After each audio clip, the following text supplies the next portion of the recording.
আল্লাহ যদি আমাকে নিয়ে যায়, আমার বাচ্চাটার দিকে একটু খেয়াল রাখেন।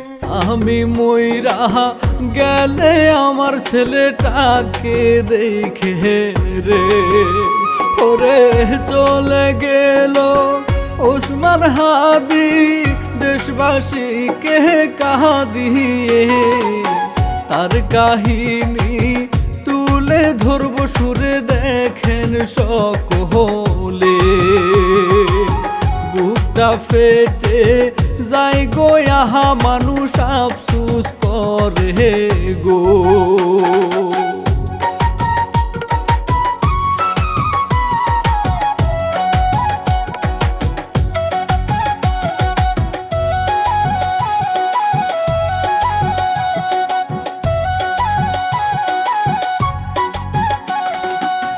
ঘাতকেরি গুলির আঘাত তার প্রাণটা গেল রে, ওরে সব মানুষে ছিল ভাই গো, কান্নায় আসে ভাবিলে সিঙ্গাপুরের এক হাসপাতালে মরছে প্রিয় হাদি ভাই।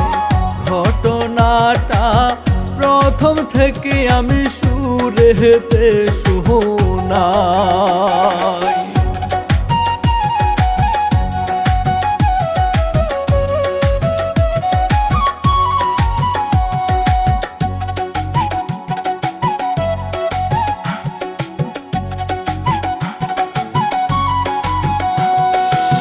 গ্রামের বাড়ি বরিশালের নল সিটিতে ভাই রে, ওরে পরিবারে ভাই বোন সবার মধ্যে ছিল ছোট সে।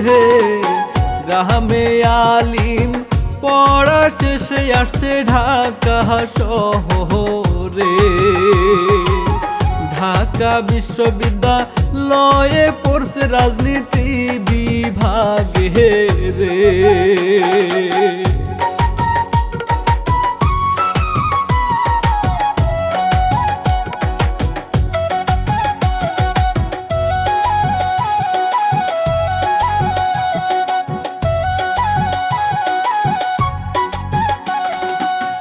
ইনকিলাব মঞ্চের মুখপাত্র ছিল হাদি ভাই হাই রে, ওরে সুস্থ ধারার রাজনীতি করতো বলেন অনেকে সংবাদে।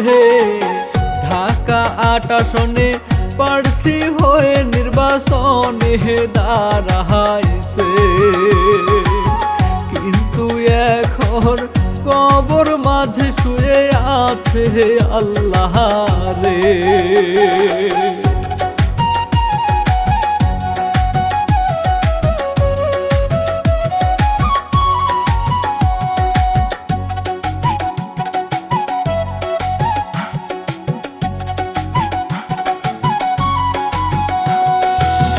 পরিবারের সবাই কাঁদে, সাথে দেশবাসী কাঁদে, ওরে ওসমান হাদি মানুষের মনে জায়গা করেছিল রে।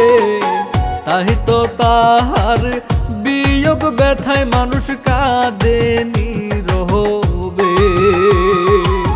লক্ষ লক্ষ মানুষ জমা হয়েছে তার জানাজাতে।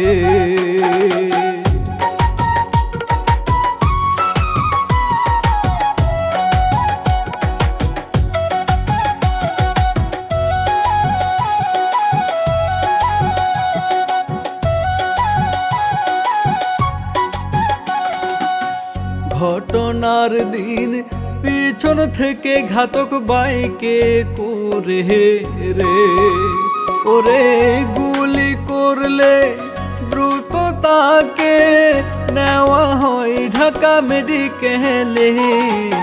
পরে একটা সময় উচ্চ চিকিৎসা দেওয়ার জন্যে সিঙ্গাপুরের একটি হাসপাতালে নেওয়া হয়েছে রে।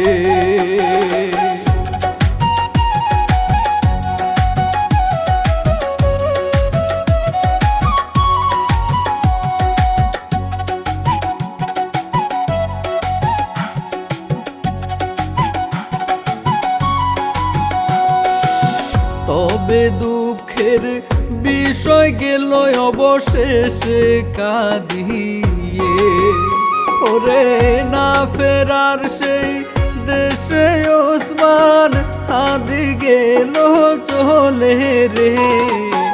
আসামিদের ধরতে সারা দেশে আওয়াজ ওঠে রে, সেসব নিশ্চয় সংবাদ মাধ্যমে ভাই দেখছেন সকলে।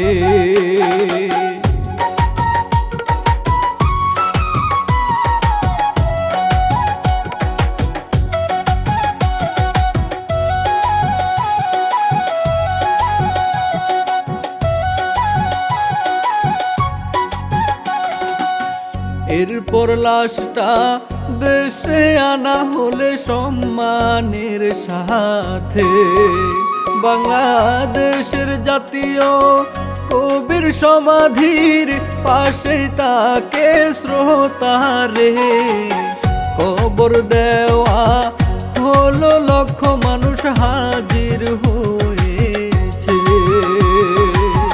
এখনো মানুষ এসে কাঁদে তাহার কবরের সামনে।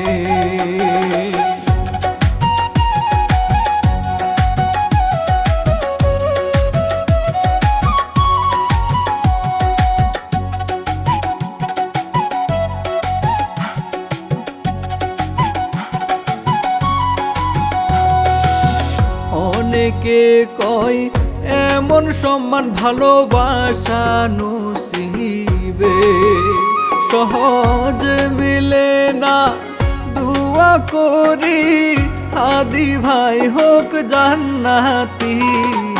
পাশাপাশি আশা করি ধরা পড়বে আসামি। সম্মান শ্রদ্ধা ভালোবাসা জানাই শহীদ উসমান হাদি।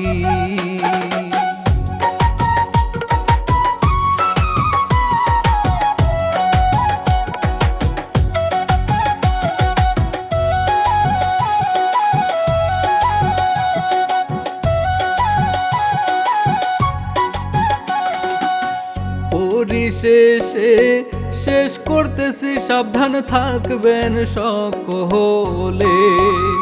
আল্লাহ সকলের জান মাল রক্ষা করুক। ভিডিও ভালো লাগিলে লাইক কমেন্ট শেয়ার করে সঙ্গে থাকুন। খোদা হাফেজ রে, বিদায় নিচ্ছি কষ্ট চাপা রেখে।